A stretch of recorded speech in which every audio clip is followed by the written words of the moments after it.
I went through a very difficult, dark time. And it could only be God's grace that, I managed to, cross that hurdle and not give up. Let me introduce to you the new kid on the block. Mel Lavi is a new skincare range that recently launched. It is for face and for body. We deal with hyperpigmentation, anti-aging, wrinkles, natural glow. We also deal with dark inner areas. We target dark inner thighs, dark armpits, dark neck, dark elbows, dark knees, you name it. We also have a shaving combo. This shaving combo deals with ingrowns and shaving bumps.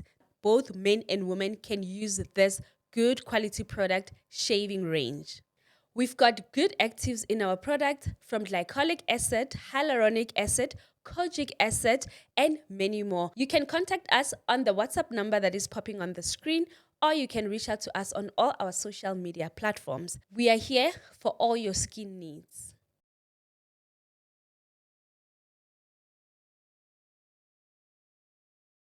Hi everyone, this is the Working Wife, the Working Woman podcast, and I'm your host, Promise Makunyane.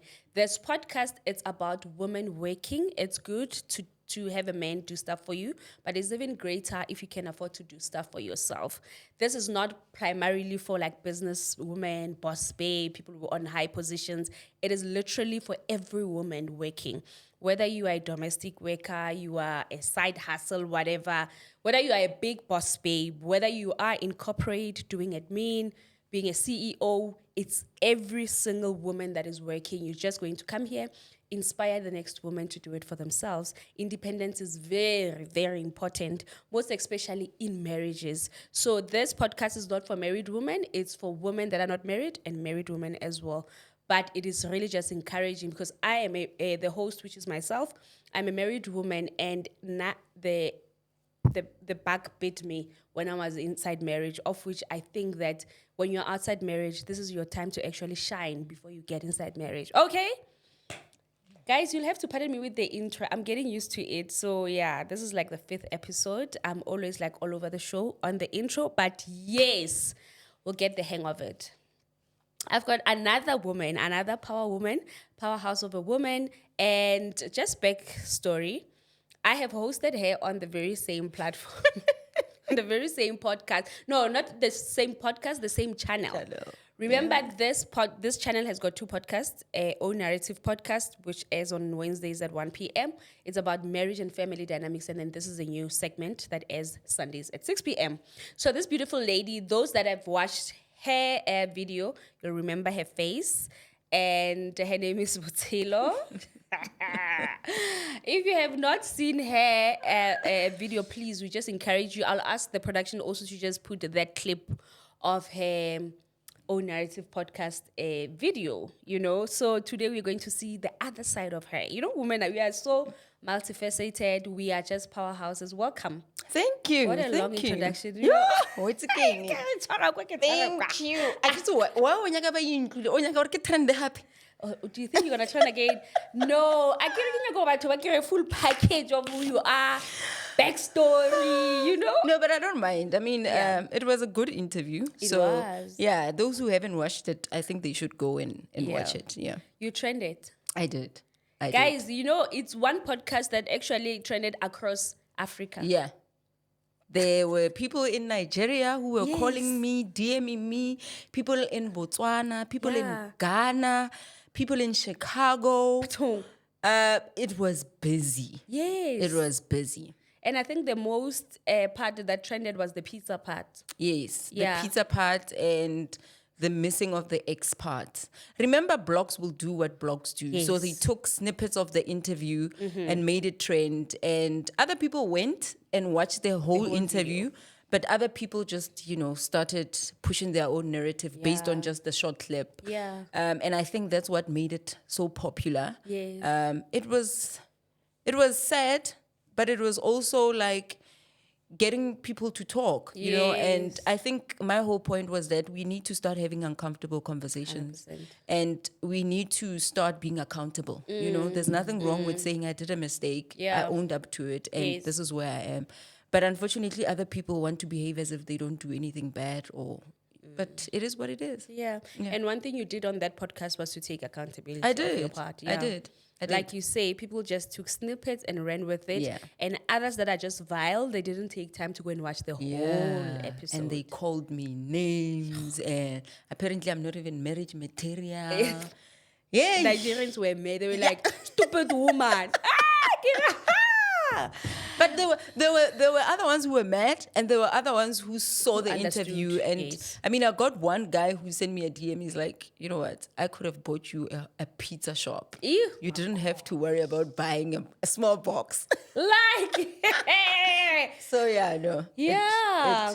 It was Anyway, so where are you now? We'll just start with let's start with the icebreakers. Yeah, let's start with the icebreakers. So I'm going to give you 3 to 5 icebreakers. Okay. I don't have my cards, but I'm going to read off my phone. Okay. First icebreaker says, if you had to teach a class on one thing, what would you teach? Accountability. Oh. I would definitely teach accountability because with accountability comes being self-aware. And I think it's very important to be self-aware so that once you start healing and being accountable for the things that you do, then you become intentional with everything else that you do. And I think a lot of us are not there yet, but it's because we are not self-aware. We don't really know who we are, what we want, what we would like, what we don't like. A lot of us do things in secret, and we are scared of saying, hey, I actually did 1, 2, 3. Please forgive me, because then whether it's a friendship or a relationship between you and your mom or your dad, the fact that you were accountable and you were aware that what you did hurt someone else, it makes the relationship more beautiful because then they build trust to say, I know if Promise did something wrong, she will come up and own it. Yeah. Love that. Would you rather be the funniest or smartest in the room? Funniest. Why? Every single person who said here they would rather be the funniest. Because most of the funniest people are smart. And if you are funny, you definitely get everyone's attention. Whereas when you are like a smart academic, some people don't really resonate with you and they shy away from you. Yeah. But if you crack a joke here and there, then once they start getting closer to you, they actually realize, man, this person is actually smart. Yeah. I love that. I love that reasoning. Another one, if you could eliminate one thing from your daily routine, what would it be and why? Sure. One thing, I think going into the shop every day. Oh. The reason would be I would then have a chance to focus on the other side of business, which is marketing, meeting up with clients, trying to get contracts. So the fact that I have to be in the shop every day also makes that part suffer. So I think if I had to cut one thing, it would definitely be that. Let someone else be in the shop and let me do other things that will actually make the business grow. I hear you. Yeah. Lastly, what is the best advice you've ever heard? Sure. I think it's recently that you need to just start with the little that you have. Start shaken, start scared, start with tears rolling down your eyes.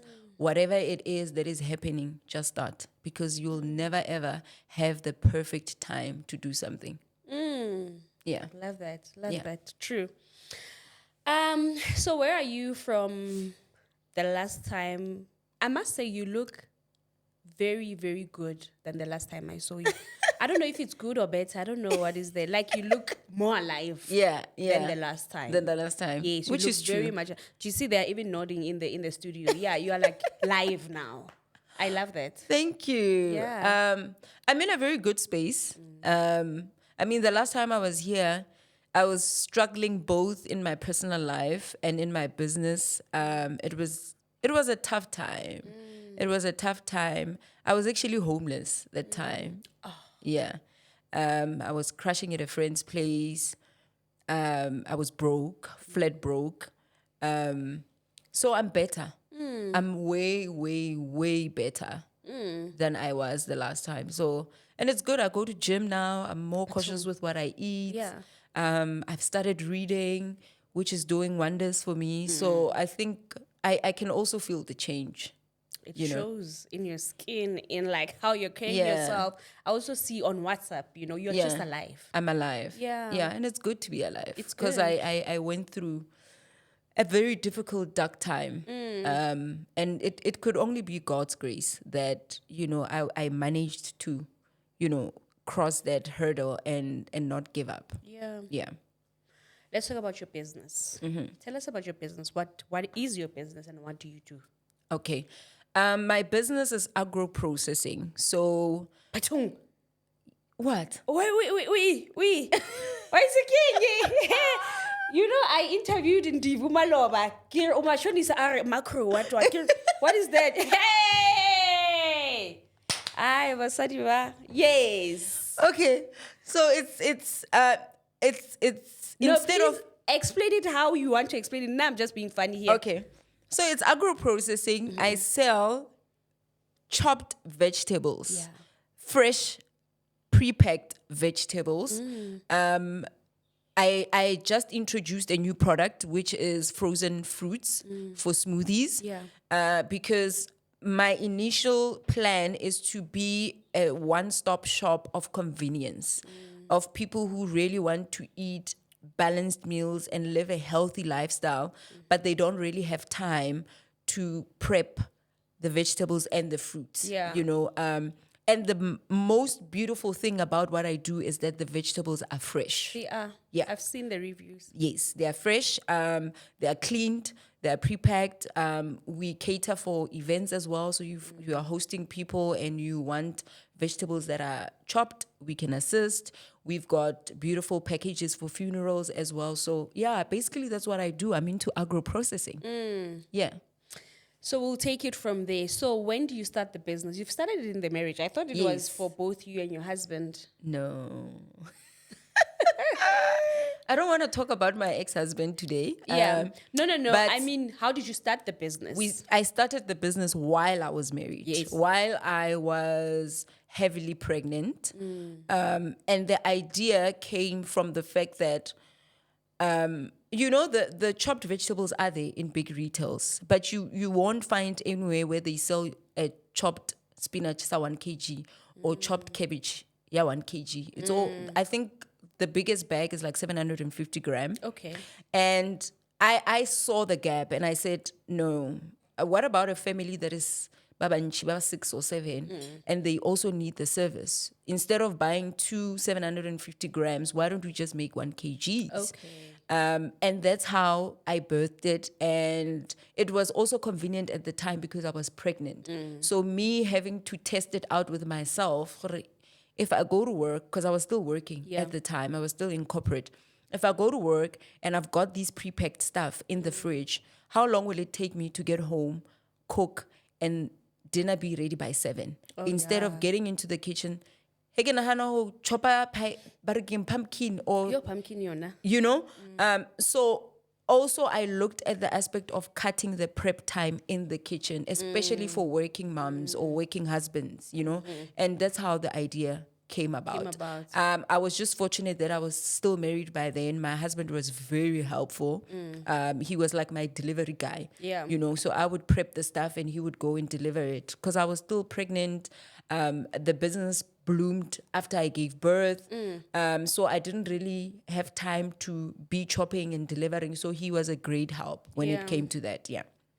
I think as women, we which is, I guess it's good, but sometimes it's like me having to give props to my husband with where I am in life. I was saying on the first episode of this podcast that my husband him being my husband played a huge role. Yeah. Because when I was promised my Pushe, which is my maiden surname, nobody knew me, Yeah. People started knowing me when I was promised Makunyani. And the Makunyani that is at the back of that is him. It's him. True. However, I am not saying I could have been a nobody had he not married me.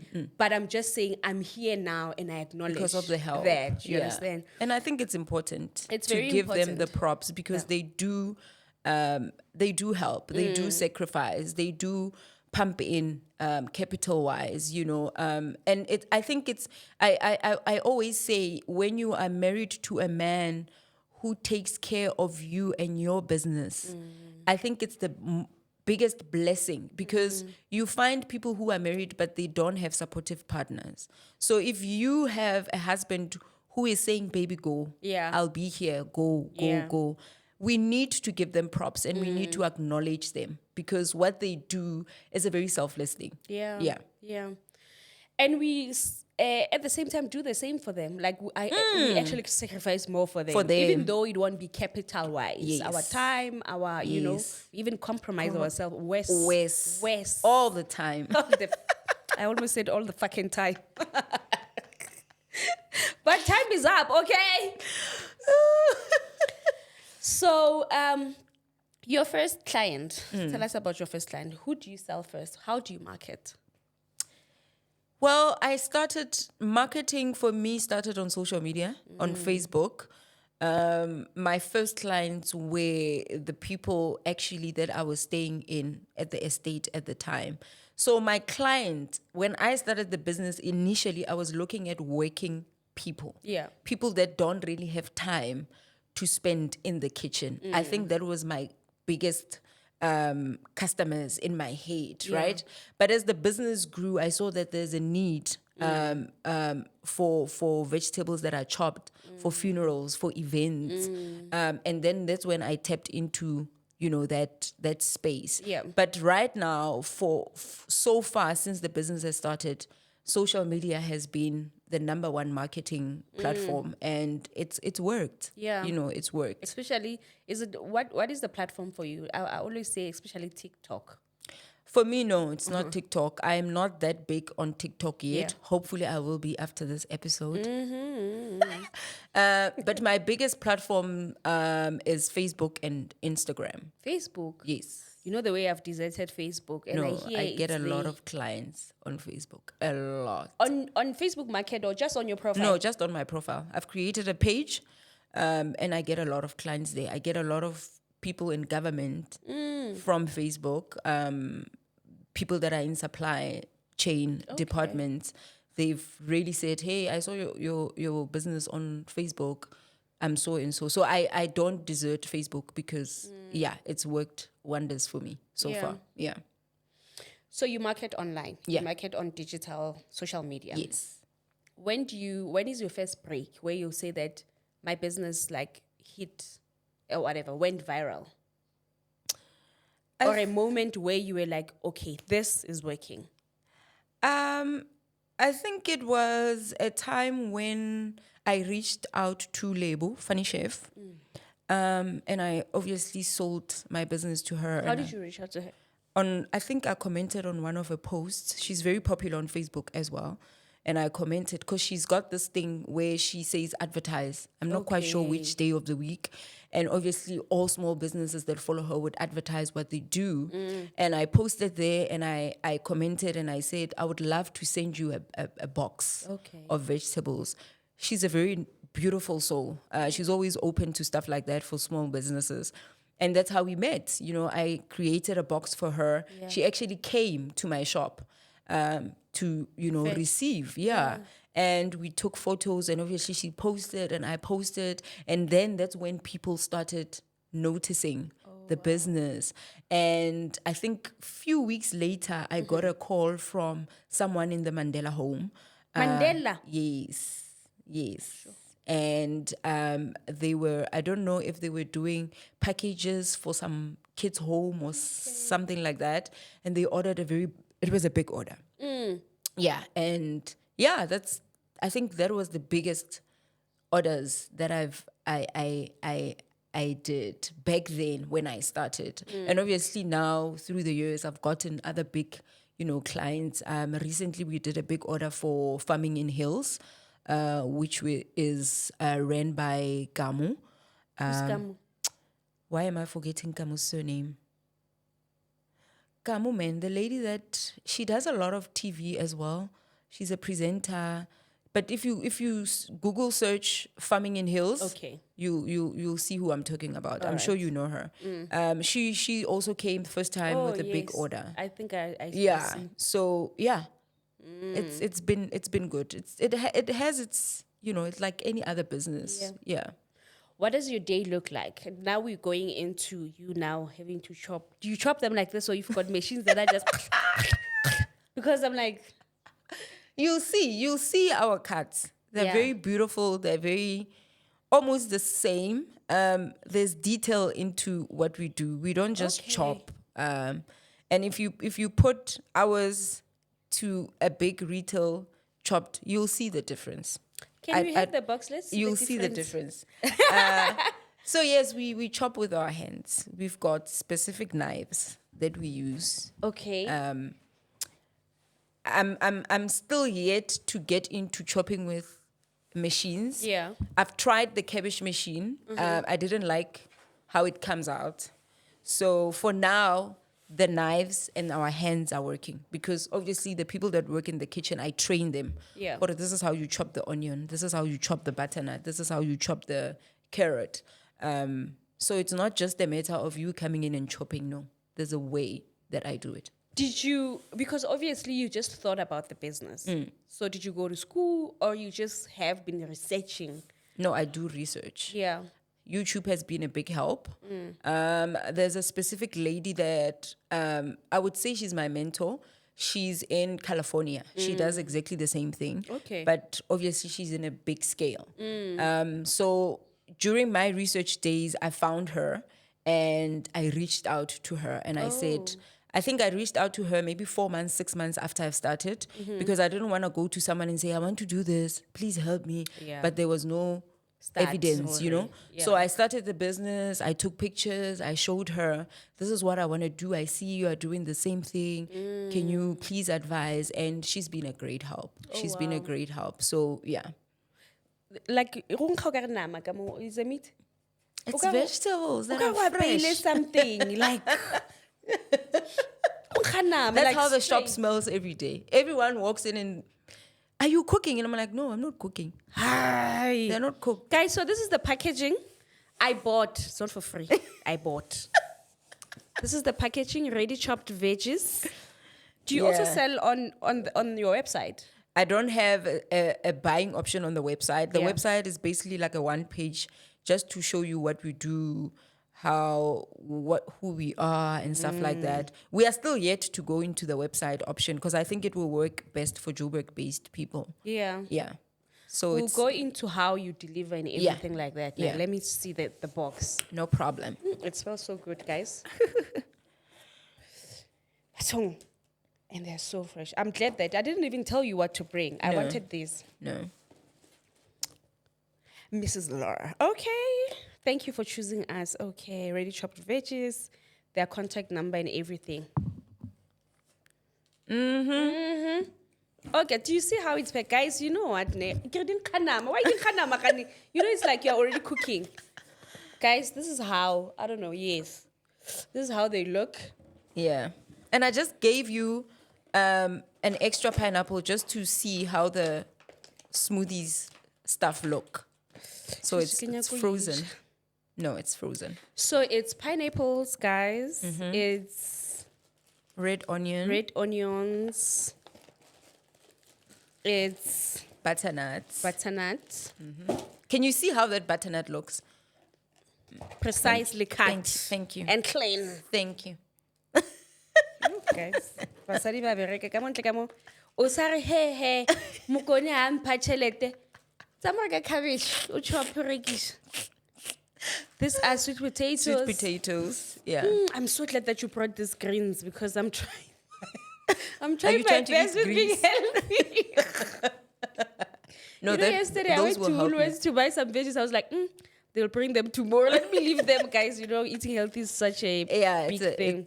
it is. It's not easy. But It's not once you get the easy. hang of it, Shem, you're gone. Guys, what do you call this, Ghana? Country fresh mix. Country So it's a fresh mix. mixture of broccoli, cauliflower, carrots, and green beans. Yeah. And then e go dira ka drebin, ba ke drebin. Yes. Hey guys, go dira lam go di drebin e Yes. fitla gae. You can either do that or cook it as it is, and you just add a nice vegetable spice. Okay. You're done. Actually, I'm going to make them tonight. I'll make them with steak, vegetables and steak. Yes. Yes. Ooh. Baby potatoes. Baby potatoes. So those we have an option of whether we clean them and we don't peel them and then we season them, or they come like that. But most people prefer them to be peeled. Yeah. What are they seasoned with is Parsley. Yeah. Guys, Yes. we'll leave her details obviously below. Oh, I'm so excited. You know the excitement of having chopped something ready, even if somebody chops for you and when you just get there, you cook. The cooking is easy. It's easy. Yeah. It's the chopping. Chopping is the problem. Mommy, thank you. That's why we are here. For you, yeah. And convenience, guys, it doesn't come cheap. I'm not saying they're too expensive, but convenience. I think they're very affordable. Are they affordable? Okay, give us one price for 500 gram. I mean, your butternut 500 gram is like 30 rand. Okay. And a 1 kg is like a 40 rand. Okay. So they're not bad. They're not bad, guys. So just and I also I'm thinking about them, Gadi, when you go to your in-laws. Yes. And then there's like an event. Like you can just get bags of these things. I get a lot of ladies who do that. Hi, I'm going to my husband's home. Can you please prep for me? Yeah. And they will list, 5 kgs of everything. And they come, they collect. They will send me a message 2 days later or listen, I was the smartest makoti there. 100%, So yeah, that works. Because now we are lazy, but at the same time, we don't want to look like we are bougie and disrespectful. Yeah. So you must meet us halfway. To do something, you know. Yeah. So we are working wives anyway, so we better come. Convenience, guys. Yeah. We don't have to be chopping, honestly speaking. No. Yeah. It's not necessary. With those nails, come on. Taking. So now you have introduced fruit smoothies. Yes. How long can they stay in my fridge, or after I open them, if maybe I don't cook the whole pack? Can I cook half and then put them away? Yes, the vegetables, they've got a normal lifespan as your big retail. So it's 3-4 days in the fridge. I always advise people, there's certain vegetables that you can freeze. There's certain vegetables that I wouldn't advise, like your mushrooms, your peppers. I wouldn't advise that you freeze them. So keep them in your fridge for that 3 days. They'll still be fresh. Sometimes it's good to open them. So like if you've bought peppers, for example, they're watery. It's like carrots. Once you've used half of them, leave the container open and put it in the fridge. Or maybe change from my packaging, put in your Tupperware, and then put in the fridge. I hear you. So I always advise, obviously when you buy, I will tell you, especially if people buy like bulk and they are not going to use everything on the same day. Okay. Yeah. So where can people before you tell us that you've got a shop, a physical shop? Yes. How did you get that? Because obviously, we don't have offices. Some of us, we've been trying to get offices, but when we're calculating 1 + 1, it's not giving me 2. Yeah. How did you get your office? Remember I said I started the business while I was working. Yeah. So once I saw that this business has potential, I then resigned. Yeah. So I took that money, I built a shop from scratch. Okay. So I designed with my then husband, and we built a shop. And that's how I started having physical shops. So my problem was that I built a shop kontlung ya ko habo. Right? The in-laws leading. Yes. So I built Kohabo, but they were not the issue. The issue was the municipality. I didn't do my research. That was my biggest problem. And obviously I lost a lot of money because municipality came, because the shop was very busy. It was on the main road. So I think somebody complained somewhere. And they came, inspectors came, and they said, you cannot operate here. You're not allowed to operate here. Make a shop here. Yes. And the only option was that we had to rezone the house, to rezone it into an office park or a shop. And obviously rezoning is a lot of money. Okay. So my option at the time, because I didn't have money, was to close down. But obviously I had a little bit of money to go and rent, which I did. I started looking for a shop space. I found one, and that's how, I started. And I felt it was a need for me to open a shop because selling in my own house, in my own garage, was limiting me from reaching other people. I hear A store gives you that identity to be seen by a normal person who wouldn't come and pass by your garage or house, You will only be, barking, what's the word? visible to people that are around you, the vicinity that you are in. Yeah. But if you have a shop in town, even someone who lives away from town knows about the They pass by business. there. So it was important. It was a very vital thing for me, and I did everything in my power to make sure that it happens. So yeah. Where is the shop address? Right now, I'm in Capital Park. So it's 325 Paul Kruger Street in Capital Park, Pretoria. Yeah. So what does it look like? Obviously, are there people that are just buying every day, just coming in the shop and buying like No. they're in the spaza shop? No, I don't have a walk-in option. I've tried it. With starting a business, I get it, there's trial and error. Yes. This is my third location, by the way. Okay. So in my second location, I had option of walk-ins. But then what I realized with that was that I was losing a lot of stock, because then we would chop and then nobody buys or only few. And obviously, because my niche is that I need to sell this stuff really fresh. I was now starting to lose that uniqueness with my products. I hear you. And I had to stop. So right now we work with orders. You place an order today, if it's a normal order meaning anything that is less than 5 kgs. Okay. You place it today, you can come and collect it the following day. Okay. If it's a bulk order, you have to place it 2 days before the collection or delivery. And I don't do the deposits. It's full payment. And then you can come and collect, because we've had issues where someone will pay a deposit and then on the day of pickup, they cancel the order. But what am I going to do with your stuff? Because I've already prepared, you know. Some people will say, no, I want to order. You create an invoice and then they blue tick you. That time you've already bought the stock. You are just waiting for the payment. I hear you. And you've bought the stock, they don't pay, so you've got stock sitting. You know, so right now, if I'm saying I've got an order, I'm 100% sure that it's a paid order. Yeah. Yeah. So, and also as small business owners, we use your money to service you. We don't have cash flow. We don't have money lying around for us to be buying stock. Yeah. Exactly. Until the business gets to a point where you've got that running capital, which takes a lot of time. A lot. A couple of years. I mean, the reason why I got to a point where I felt like closing down the shop was that I didn't have any money. Yeah. If you order now, I wouldn't have money to go buy the stock. And once you pay, I buy the stock, and then I feel like I'm working at a loss, because then I don't see the profit. Yes. Right? So it's like I said, it's trial and error. You also have to go back and check, how am I pricing my stuff? Why am I not seeing the profits? You know, because you have to go back to your books and say, if I'm giving you this stuff, there's packaging, there's stickers, there's branding, there's electricity that I'm using for the fridges. There's time. There's people that are working that are chopping these things. All these things, it's costs. Cost on the price. On the price. Yeah. So if you get into business and you don't have that kind of training or background, you are going to unfortunately lose a lot of money before you can start making money. Yeah. Yeah.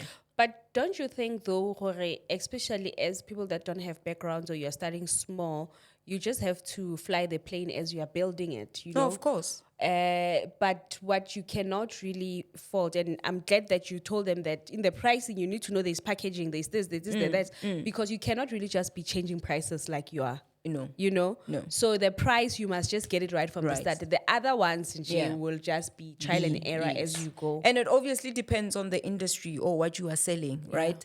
With me, I can chop and change my prices literally every day, because the market... Farming, Exactly. Yeah, you. But what I've created is I've given prices that even if the butternut at the market is expensive, it will still make sense for me to sell it at that certain price. I hear you. But it was a lesson. I had to do a lot of research for me to get to that point. So it all depends on the industry that you are in. You have to, yes, it's good to go in and just start doing things, but at some point, start networking, you know, start being friends with people that are in the same industry so that you can learn, because networking is not just about who you know, but it's also about being able to call Promise and say, you know what, my face cream is not coming out nice. I'm having a challenge. Yeah. what is it that you can advise, you know? But you won't be able to have promise on your speed dial if you don't go out there and network. And let people know what you are all about and the products that you are selling. So networking when you're a small business, it's vital. It's important. You have to spend money to go to these events and interact with other people in order for you to be a better business person. I wanted to ask you, what are the best places to network at? Events, you mentioned events. Yeah. I think for me in my industry, it's obviously any event that has to do with farming because that's when I get to meet the farmers. Okay, yeah. So do you want to meet the farmers or you want to meet the chefs? No, chefs are not my clientele. Oh. No, they are not. People that are into catering are not my clientele. Okay. And these are the things that I had to learn once I was in the business. Because in the high Because side, it would make sense. Yeah, no, they're not. Remember, people who have catering businesses or companies rather that are very successful have people in the kitchen. So it's not going to make sense for her to buy cabbage that is chopped at a certain price when they can just go to the market and buy a normal cabbage and have someone chop it. Oh, wow, I hear you. Right? Because if they do that, then someone in their kitchen is going to lose job, right? So they are not my clientele. Those are not people that I even they are by the about. way. Yes. Sometimes, yeah. The caterers that are my clientele are caterers that are just starting up, that don't have a team. Then it makes sense for them to come and buy from me. My number one people for me to network with is farmers because those are the people that I get products from. At a cheaper price. Okay. And obviously once I know, I mean, right now I know quite a few because I've been in the industry for a while. So I know that if I get a big order from EFF or ANC or whatever the case might be, and they are coming now and they're saying, we want these things tomorrow. And that's what they do. Yes, that's what people. they do. Yeah. I know that I've got a farmer that I can call now and say, I need 10 bags of butternut. I hear you. I need spinach. If I didn't have those contacts, I wouldn't be able to meet the client's deadline because then the shops, the market is already closed. Where am I going to get the stuff? Oh, yeah. So yeah, for me, it's networking at farmers markets. Okay. Business networks, anything that is business, because I get to meet different types of CEOs and business people that are in different, obviously, industries that I can learn a thing or two from. So any event that is business orientated, for me, then it makes sense. Yeah. So for you, the farmer is not your client, is your supplier. And then who's your client? Your actual client? Your first client? My client is you. Okay. My client is you because I don't have a middleman. I get the stuff, I prepare the stuff, I sell them. So my client is you, unless if I'm talking to a company and I'm trying to get a contract. Yeah. I've tried to go into the retail space. At the time when I was trying to, it was not making financial sense for me. Which is what? You being go shop right? Yeah. Okay. Because remember, a chopped cabbage go shop right, you buy it at a certain price. Looking at and looking at my price, it's already high. Yeah. So if I sell it to them, I have to lower. So me lowering means that my production has to be at a certain place for me to be able to supply them with that quantities that they want. So it's all about as well, do I have the manpower to do it? It's good to be go Woolies or go ShopRite. Yeah. But I don't want to put myself in a position where I'm going to compromise the quality because I'm trying to be in this big market. But I know very well that I'm not ready to be at that point. Yeah. So, yeah. So what is the biggest order you've got thus far? Here we are talking, we're being open just so we inspire somebody. Maybe not like actual figures, but what is like, tell us about your biggest order, one of your biggest orders. For example, my biggest order was I would say, I can't say KFC. Okay, I make branded bars. You guys know by now. Yeah. I make branded chocolate bars, one of my businesses, except the skincare. I do branded chocolate bars. Yeah. So when an agency reached out to me, KFC Pride Month chocolate bars, they came and ordered 1,000 at a go. Ne? However, I have F&B as well through an agency as a client. I'm sure by now, F&B, that agency have ordered maybe more than 10,000 branded bars to date. But then that KFC came at a go. So, but then about 400, 600, do you understand? But how much times are okay? By now, I'm sure I've made about 10,000. 20 rent times 10,000. Do you understand? Yeah. So KFC came 1,000 at a go. It was the first time I had to do 1,000 at a go. Yeah. I think mine is from the Mandela House. Because it was also a once-off thing at a go. They tried to do the same this year, but I'm not quite sure what happened. Yeah. That order didn't go through, but they did communicate. It was not like they went quiet. But I think that was the biggest order. Yeah. To date. How long did it take you to prepare the order? I think 2 days. 2 days of a full day, or maybe 2 days, 2 full days, and it was collected the third day. How many people did you have working with you? To hire, I think we were about 6 in the kitchen. Yeah. And then what did you do for them? Like butternut, 100 kg butternut, or butternut cabbages, what? Yeah, it was like a pack, like almost similar to yours. So it was cabbage, beetroot, chakalaka, mix. I think even the mix here, green beans and carrots. If I remember, because it's, I think, a year or 2 years ago. Yeah, but it was not a lot of products, but it was a lot, quantity wise. What is the biggest kg you've ever done? Is it a kg? Yeah. Yeah, what is the biggest kg can you do? What is the biggest The biggest kgs that we can do so far is 50 kgs. And the biggest one that we have done was 40 kgs. 40 kg ke kana? Yes, it's a lot. Yes. And that one was from, I think, the Department of Defense. Yeah. Someone had passed on from that department, and it was quite a big person. And they were going to have a lot of people coming to the funeral. So the kitchen reached out to me and said, we have a kitchen, we've got people that are chopping, but we need extra. And yeah, I think they were the ones that ordered the biggest kgs that we have done. And it was also a big order. Yeah. So can you work with like the kitchens at the company? I mean, we've never had the opportunity to do that. We've never had the opportunity to do that, but I wouldn't see a problem with it if it's like a contract-based thing. Yeah, because I think it will be very good. I always want to push for contracts with my clients, but it's always like, no, we'll just do as and when. Look. And also the as and when thing is they put pressure on you. They'll come today and say tomorrow because I'll in a contract. Yeah, and contracts are nice because then you can be able to sustain your business. Yes, you know in the next 5 years, I'm getting 100,000 per month from these people. Exactly. And you can also create jobs because we have an issue of job creation in our country, especially the South African youth. So us having contracts with different people also gives us the opportunity to hire the young kids that are just sitting at home and not doing anything. Because it's not like we don't want to hire people, but I also don't want to hire people and exploit them. You know, I want to pay them well.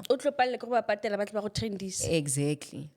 So it's our hope and prayer that we will get to that point. But I mean, everything has its own time. Yeah. Talking about employment, like employing South African youths, I remember DJs Zintle went viral. They are unemployable. Yeah. And I didn't even comment on that. However, I've tried to employ people myself. Yeah. And I echo his sentiments, not in a bad way, but it's almost difficult to get somebody that is going to work for you and be committed to their work. You don't have to be committed to me. Yeah. Be committed to what you have to do. You know? Yeah. It's a struggle. It's a struggle. And they'll reach out to you, hi, okay, here's the job. Yeah. I think all of us as business owners have a story or two to share when it comes to that. I mean, when I started, I used my nanny because I had a nanny at that time. Yeah. And I used her because she was willing to learn. Yeah. You know, when someone is eager and interested to learn. She is a lady originally from Lesotho. She's a South African citizen now. She's got a family. She's married here. She's got kids here. Yeah.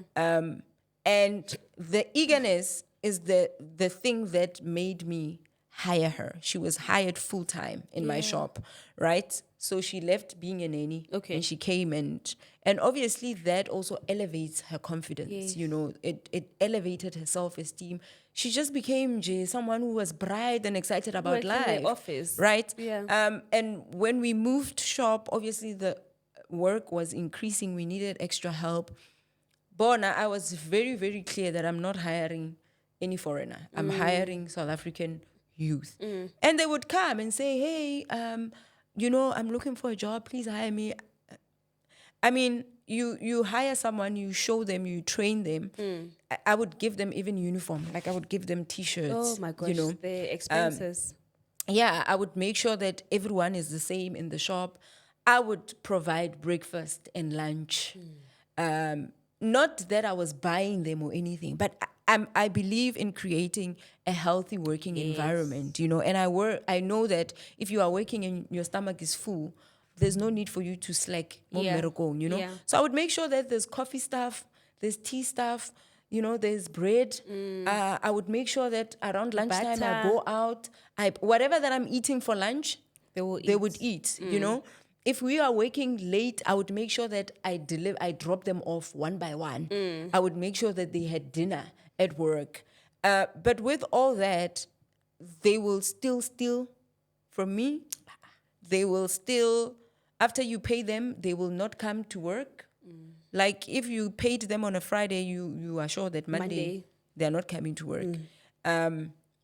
They would sometimes, if there's a lot of work, Moto would start acting funny, and I'll be like, I don't understand, because yesterday we didn't have work, you knocked off Ka2. Today there's work, you are upset that you are going to knock off Ka6. Balance me, because I tried to say there's no work, go, because I'm like that boss, like, why are we chilling? Just go home, But if we have to work, let's work. Yeah. But then I realized that more than anything, I'm managing people's feelings and emotions. And I just got to a point where I was like, no, this is not working out for me. Unfortunately, the business also started not working, and I just let them go. I was like, guys, I can force to pay you, but I don't think you also want to be here. Actually. So employing people, you have to pray about it. My best friend said the other day, when you get to a point where you are going to employ people, make sure that you pray about it, because the people that are working for you can either make your business or break it. Yeah. I think it also, when you spoke about your nanny, so with me, it's, I don't know how to, do you understand? I don't know how to deal with it. For example, I've got a nanny, a very good one. We are going to 2 years together. I'm so proud of myself. I know you had issues with nannies at some point. My gosh, I'm sure I had 10 nannies, and I only have 5. My first born had 5. Kishon had 5 in my as reference. Yeah. So with her, I want her to do good. Do you understand? But I don't know if, for example, when I've got a lot of orders, like the previous order was from F&B 755 oats bars. Then they wanted them in 2 days or 3 days. You understand? And I've got a girl that I call every time, But then each time, Auntie will want to help me. Like I'll be like, okay, please just cut here for me, and then I pay her for that. So now she'll be saying, oh, teach me how you also like wrap them and blah blah blah. For me, I don't know if I want her to. I can teach her, but not to make it her job in the house, because in the house she's working with the kids and this and that. So that thing, I don't know. Not that I don't want better for her, but then I don't want her duties to be split in the house. I think it's just a conversation that you need to have with her, because once you find someone who is very good with your kids and very good with helping you with extra things, you don't want to let them go, right? Yes. But you don't want things to get misdirected and miscommunicated, because then also that can cause problems unnecessarily. Yes. So I would say, talk to her and say, listen, I love how you take care of my kids and my household, I think it's better we let it Stay that way. You know, if it comes to a point where I need extra help, whenever that happens, yes, I will request that you, because then that's what I did with my nanny until I got to a point where I didn't need her as a nanny. I needed her in the shop full time. I mean, even today, years later, she's still the person who I trust. The main chopper. I trust her. Like, I trust her with everything. If I'm not there and she's there, I know that she's good with clients. She's very respectful. She knows exactly what she's doing in the kitchen. She's just someone that has really watched me do things, became interested, is a hard worker, and she took the baton and ran with it. You know? And I think also that's very powerful, because I think also it's just timing where priorities change. Because right now, for Auntie, I want her to stay with the kids because that's what I want to prioritize, you know. Yeah. And then this job, I can teach. I'm teaching her. Yeah. I can teach you to make a side hustle when you are on holidays or when you are home.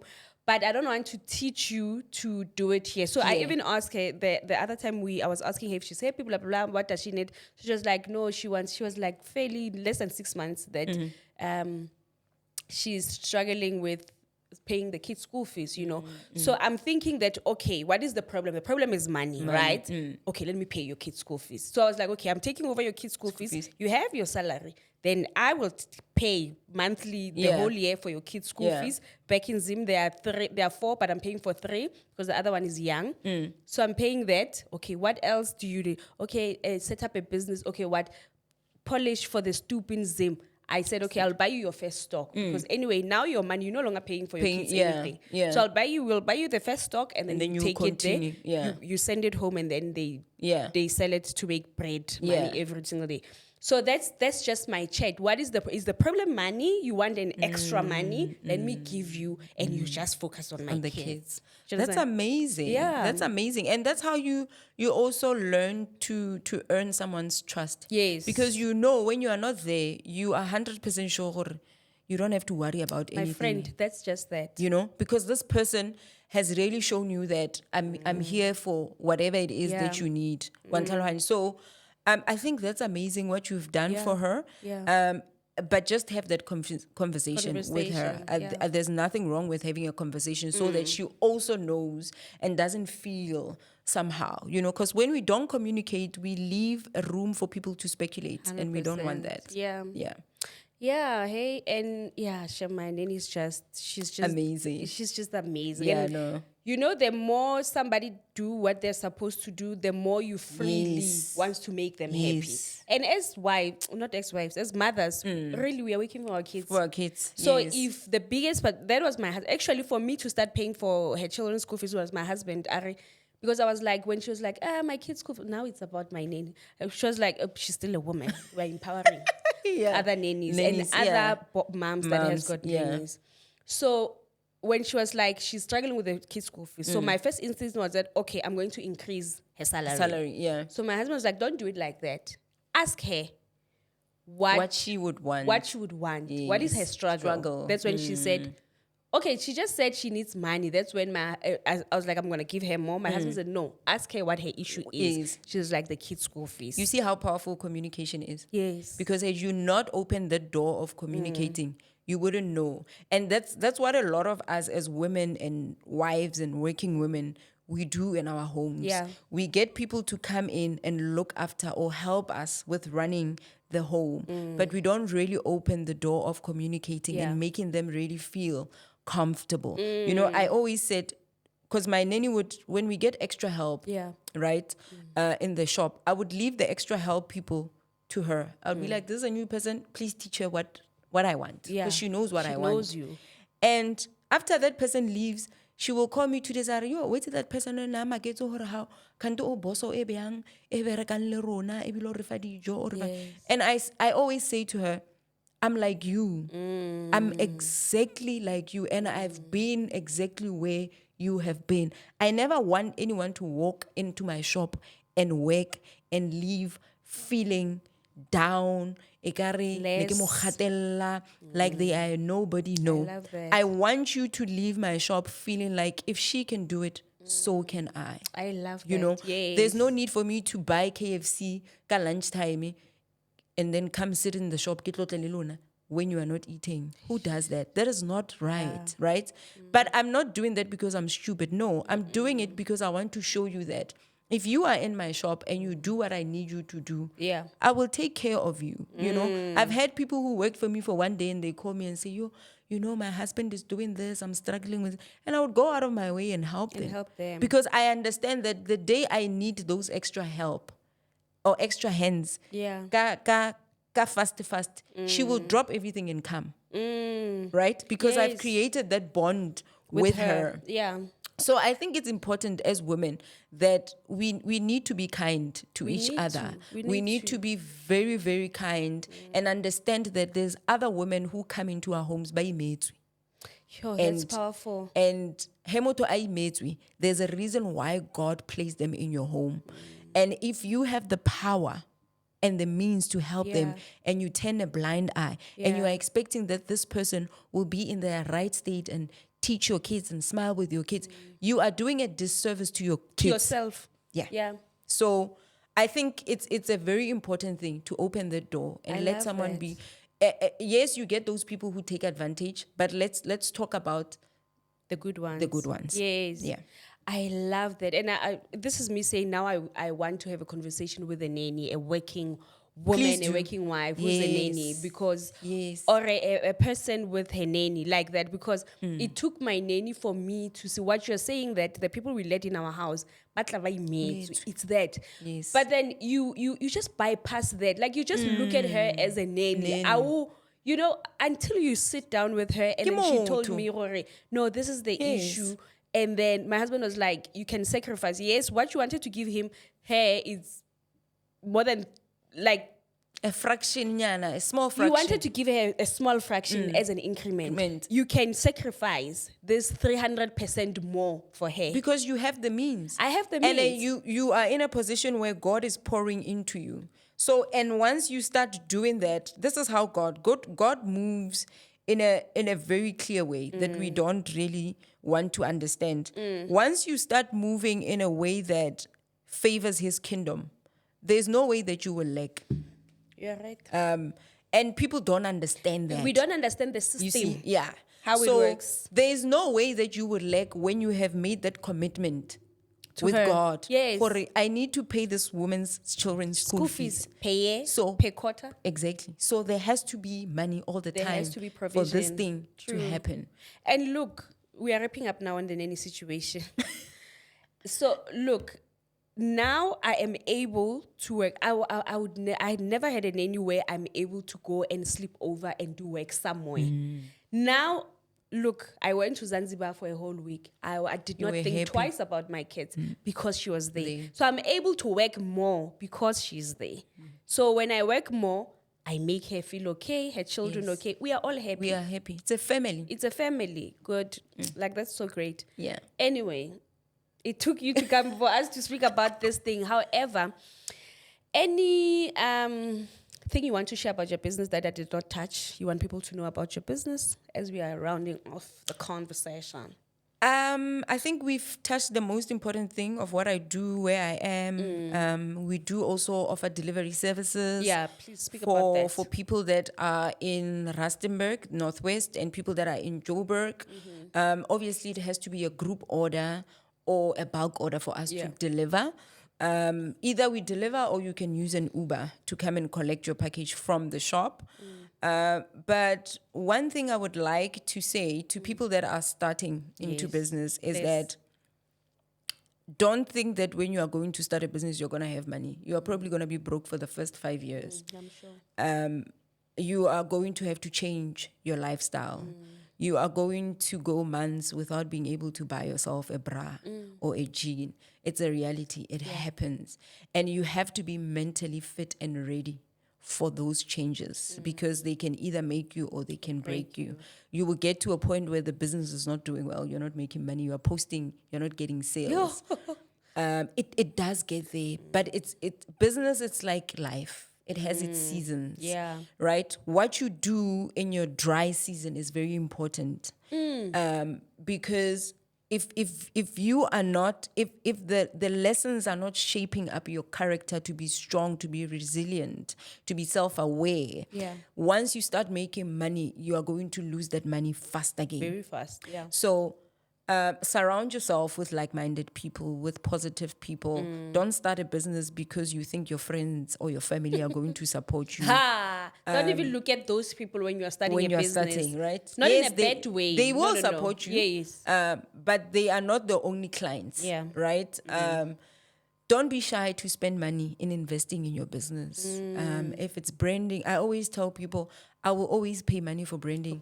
Because if you say ready chopped veggies now, people already know. No. You know? We see that chopped. Exactly. Because I've invested in the branding. I've made sure that my footprint on social media is standard. There's no confusion. You don't see my thing and be confused. Or, is she selling shoes now or what? You know? So stuff like that are very important. So invest in your business. Don't be shy to invest in your business. But most importantly, pray for your business. Pray for your business. Pray for the people that you are going to employ. Pray every day when you walk out, when you go in, whether it's a shop, it's a garage, wherever you are operating from. And talk about your business. Be about your business. Wear your brand. You never know. The first person, okay, I can't say the first person. Okay, other people are, okay. B Mashilo came, I was saying, a first person who came wearing that brand, but B Mashilo came wearing her brand. Oh, obviously. yeah, she looked gorgeous because I Googled her and I said she's a fashion designer. Yeah. So she looked amazing. She came wearing her new, not released collection. Oh, okay. Yes. So, be about your brand and make sure that wherever you go, use that opportunity to advertise your business. I mean, there's a post that's going to go out where we are talking about the progress that I have made. Like I said, the last time you saw me, I was homeless. I didn't have a place to stay. I was staying with a friend. I had to move out from there. At some point, I was staying in my shop. Oh, my God. Yes, I was staying in my shop. And I think that was the darkest time ever. It was bad. Right? Staying in your shop, how? So my shop is quite big. Yeah. It's very big. I took the last part of the shop and I turned it into a room. Okay. Yeah. And I stayed there for a while because I didn't have anywhere else to go. It was either that or I close shop and go back home. I hear you. Right? And like I said the last time, I have left my parents' house since I was 20 and I've never gone back. So it has never been an option for me to go back to Rustenburg. Yeah. But my motivation is that even when things are so dire and chaotic and you feel like you can't see the light, God is working. You just have to be patient. You just have to keep praying and keep talking to him. He sees it all. Lastly, we've run out of time. Why is it important for women to be working and being independent? It's important to make your own money because then you are flexible. You can make your own choices however and whenever you want. Yeah. You don't have to depend on anyone. And you can travel. You can do whatever it is that you want. Yeah. So have your own money. Make your own money so that you can be flexible in the choices that you want to make. Yeah. Botshelo, thank you so much. We're going to put all your social media platforms on the screen. And thank you so much for your time, Mommy. I wish this one booms your business. It booms, it must go viral. Thank you so much for having me. Thank you. Guys, please do subscribe and I'll see you in the next episode. Bye.